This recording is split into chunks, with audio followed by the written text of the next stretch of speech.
felling of these radiata pine stands in Kaingaroa Forest in 1990 marked the end of an era. They were the last of what foresters had come to know as the old crop, the untended radiata pine forests planted early in the century that were the foundation of our present forest industry. This is the story of the old crop. The first Maori people to arrive in New Zealand found a country almost entirely covered by natural forests. These forests contain some of the biggest and best timber trees in the world. Like this 300-year-old rimu. But European settlers needed clear, open land for their farms and building timber for their houses. So they attacked the forest with axe and fire. Vast areas were burned off to create pastures. By the 1870s, so much native forest had been destroyed that some parts of New Zealand were rapidly running out of timber. There was a need to plant new forests. One of the few areas available for these new forests was the Kaingaroa Plains on the volcanic plateau in the centre of the North Island. By the 1890s, this was the only large unsettled area left in the country. The flat or gently rolling landscape was covered in scrub and tussock. Early attempts to establish farms on the poor pumice and volcanic ash soils had failed. But the plains looked good for forestry, and trials begun near Waiotapu in 1896 showed that trees could do well there. To produce the millions of seedlings that would be needed, a nursery was established at Rotorua, near Rotorua. At first there were many species, like larch, Douglas fir, ponderosa pine and radiata pine.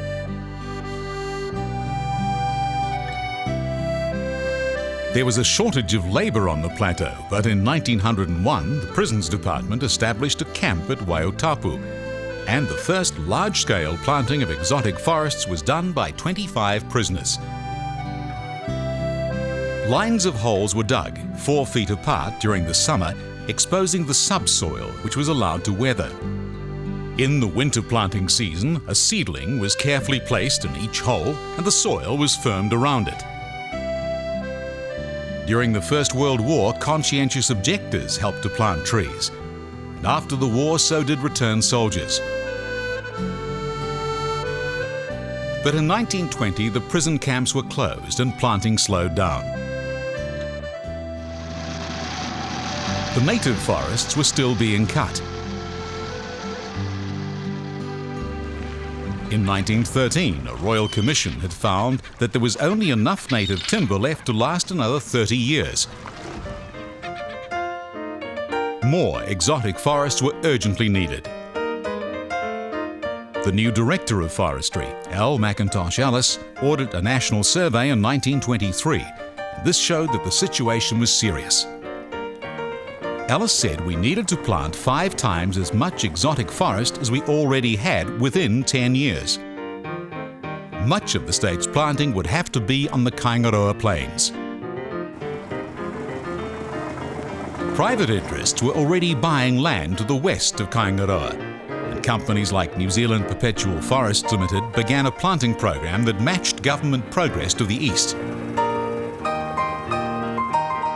Nurseries were established to produce the millions of radiata pine seedlings that were needed. When the seedlings grew, they were lined out in beds. Cultivation and weeding was done with simple machinery and by hand. After the seedlings had been lifted for planting out, they were puddled in a mixture of soil, clay and horse manure to keep their roots moist during the journey to the planting site. Tent camps were set up for the tree planters. These were primitive, but by the late 1920s, jobs were scarce and people were desperate for work.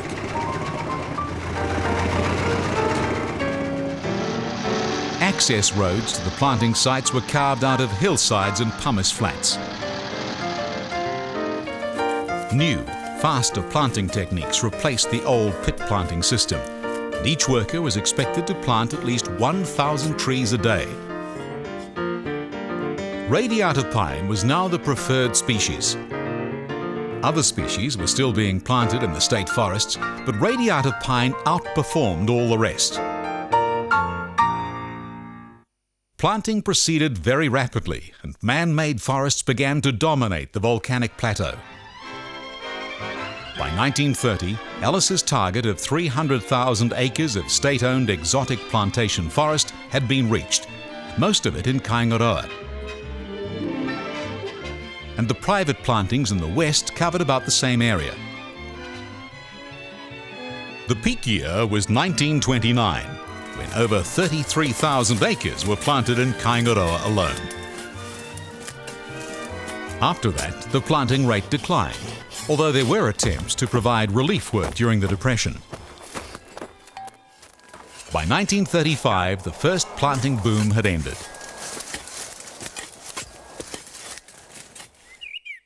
The original plan had called for at least some pruning and thinning of the crop, but money and labour were difficult to obtain during the Depression and war years, and very little tending was done.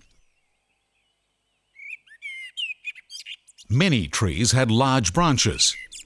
There were many dead branches, and multiple stems, and the stands were overcrowded.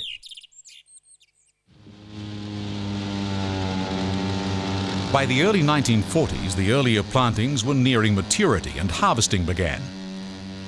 This was often done with axes and hand saws, and later with a cumbersome Diston Mercury two-man power saw.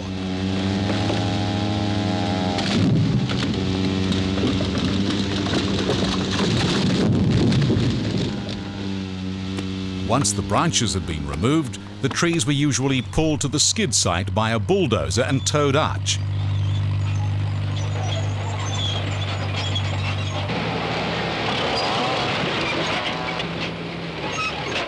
The logs were then loaded onto trucks to start their journey to the mill.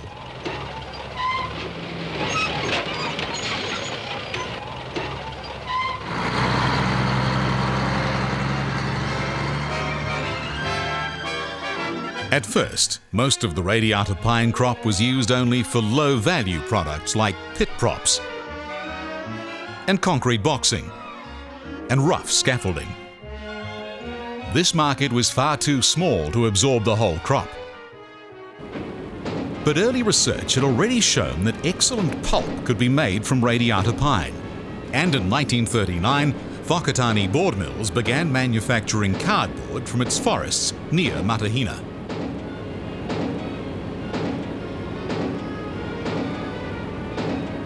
In 1940, New Zealand Forest Products Limited began to use pulp from their Putaruru forests to produce panel products, insulating board and hardboard at their site in Penrose. But the timber industry was slow to accept radiata pine, so the Forest Service established two sawmills, one at Waiotapu near Rotorua, the other near Tapanui in the South Island, to develop and demonstrate processing techniques. The Waiotapu mill opened in 1940. It had Swedish gang saws, specially designed to handle the relatively small radiata pine logs of the time. A moving chain was used to sort the timber. Some of the timber had large knots and other defects, and this had to be separated from the better material.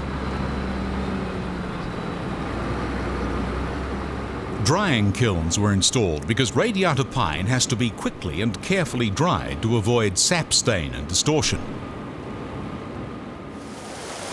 At the preservation plant, timber was dipped in creosote and treated under pressure, as untreated radiata pine is prone to decay if it's exposed to the weather.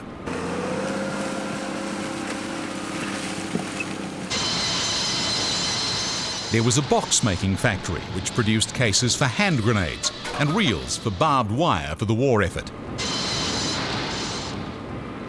The mill proved that radiata pine could be used for a range of valuable products like timber for housing,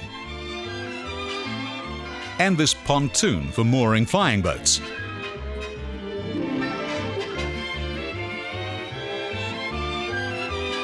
Large areas of Kaingaroa Forest were now ready for harvesting. To use part of this enormous wood resource, the construction of an integrated pulp and sawmill for the Tasman Pulp and Paper Company was started in the early 1950s near the northern end of the forest. The plan was for Kaingaroa Forest to supply logs from a new railhead at Rotorua to the Kawerau mill. Logs, sawn timber and paper products would then move on to the port of Mount Maunganui for export. A new town called Kawerau was built to house the workers for the mill. A railway was built from Rotorua to Kawerau. At Mount Maunganui, the wharf was extended and more storage sheds were built.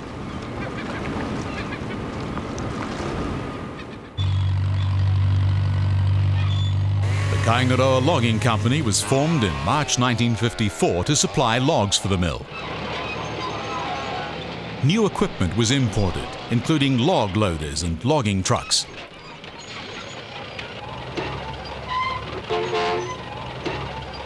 The trucks carried loads of up to 100 tonnes over a network of private roads within Kaingaroa Forest to the railhead at Rotorua.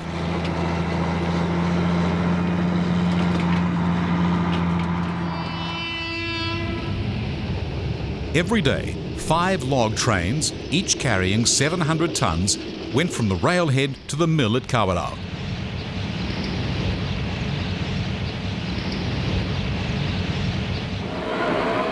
The bigger logs were measured and numbered, then went to the sawmill where they were cut into boards for local use and for export.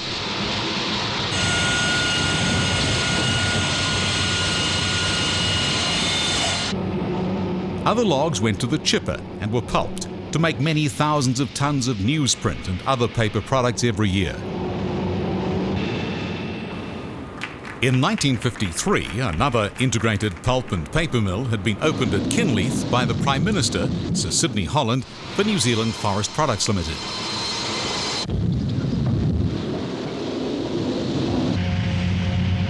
These giant plants firmly established the value of radiata pine for making a wide range of end products.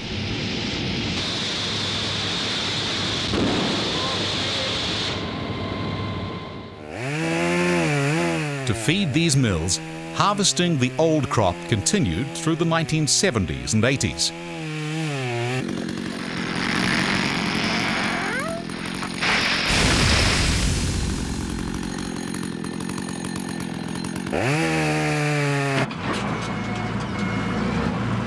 The old crop trees were now larger, and heavier machinery was needed to handle them.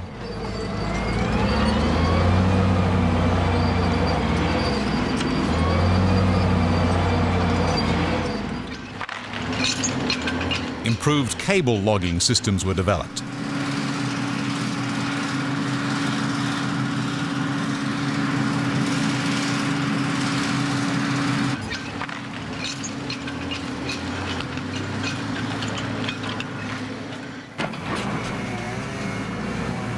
Skid site equipment became bigger and faster and more manoeuvrable to handle the larger logs and provide quicker turnaround and transport to the mill.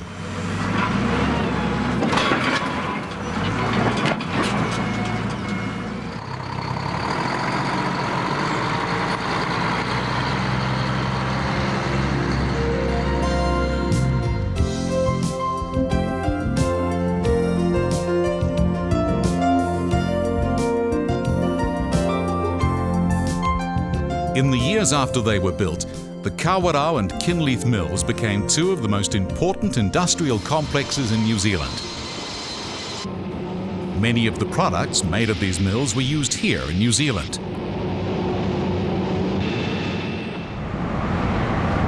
An export trade was also developed that brought in millions of dollars of overseas funds. Newsprint and packaged sawn timber flowed out of our ports in a constant stream, mainly for the Australian market. Other ships took thousands of tons of processed timber or logs to the Asian market.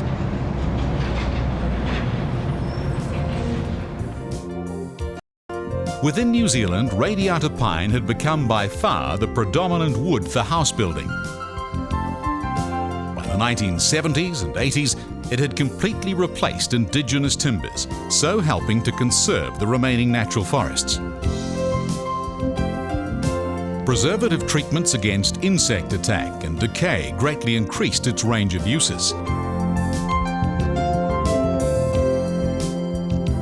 Treated radiata pine came to be used all over the country for farm gates and fences.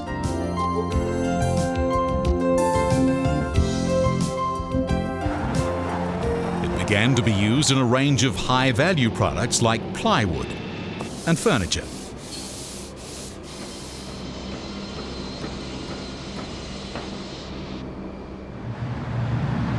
Glue lamination, that is, gluing strips of radiata pine together, made a very strong material for large constructions like bridges. The seedlings we saw being planted in the 1920s and 30s gave us a huge range of products. Wood from the old crop became very much a part of our lives.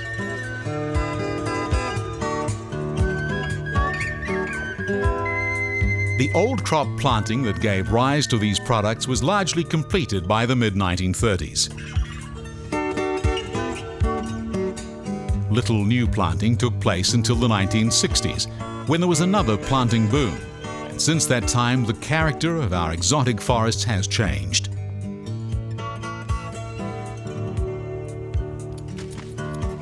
Tree breeders and nurserymen have given us improved quality seedlings.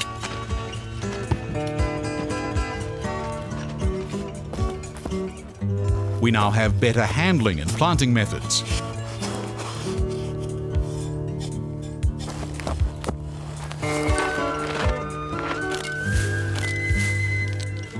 Many of these new forests are intensively pruned to produce high-value clearwood.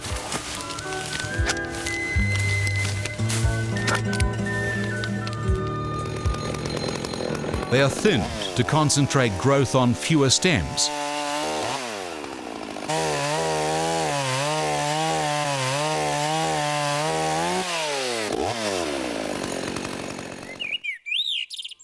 The result is shorter rotations and more uniform trees. These new radiata pine forests have been called the new crop, and they have been spectacularly successful. Forest products like pruned saw logs, sawn timber, mouldings and panelled products are heading to overseas markets in increasing volumes, and forest products are now one of our major export earners. But the foundation for this flourishing industry was laid by those far-sighted and dedicated people who planted our first radiata pine forests, the old crop, all those years ago.